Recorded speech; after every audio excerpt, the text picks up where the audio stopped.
বিসমিল্লাহির রহমানির রহিম। আসসালামু আলাইকুম প্রিয় দর্শক, সবাইকে আন্তরিক শুভেচ্ছা।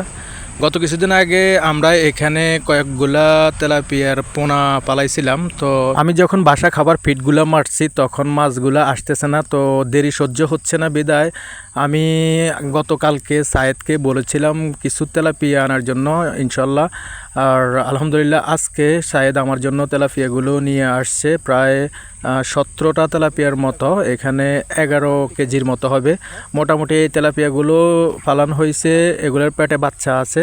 এখান থেকে যতটুকু বাঁচবে ততটুকু যদি বাচ্চা দেয় এই পুরোটা ভরে যাবে, সেই চিন্তা ভাবনা করেই এই তেলাপিয়াগুলো আজকে এখানে পেলেছি। তো এখানে আরেকটা উদ্দেশ্য আছে, যখন আমি বাসা খাবারগুলো মারি তখন মাছের তেমন উৎসব দেখা যায় না। উৎসব দেখা না যাওয়ার কারণ হচ্ছে এগুলো এখনও ছোট, আর একটু বড় হইলে তখন হয়তোবা বাসা খাবারগুলো যখন মারবো তখন হয়তোবা এগুলো দেখা যাবে। আর এখন এগুলো দেখা যাওয়ার জন্য সায়েদকে বলেছিলাম এই তেলাপিয়াগুলো আনতে একটু বড় সাইজের, আর বড় সাইজেরগুলো আজকে আনছে। আনার পরে একটা একটা করে আমরা পুকুরের মধ্যে ছেড়ে দিয়েছি। আর কিছু মাছ একটু পর গিয়ে আবার বাসা দিয়েছে, আবার দেখা গেছে যে কিছু মাছ টোটালি উধাও হয়ে গেছে, বাসা দেয় না। তো আমি মনে মনে চিন্তা করতেছি এই মাছগুলো জানি সবগুলো টিকবে কি না। পরে সায়েদকে জিজ্ঞেস করলাম, সায়েদ বলল যে মোটামুটি সবগুলো ইনশাল্লাহ টিকবে, তবে হয়তোবা এখান থেকে দুই একটা নাও টিকতে পারে। যাক আলহামদুলিল্লাহ, যতটুকু টিকে ততটুকুই সন্তুষ্ট।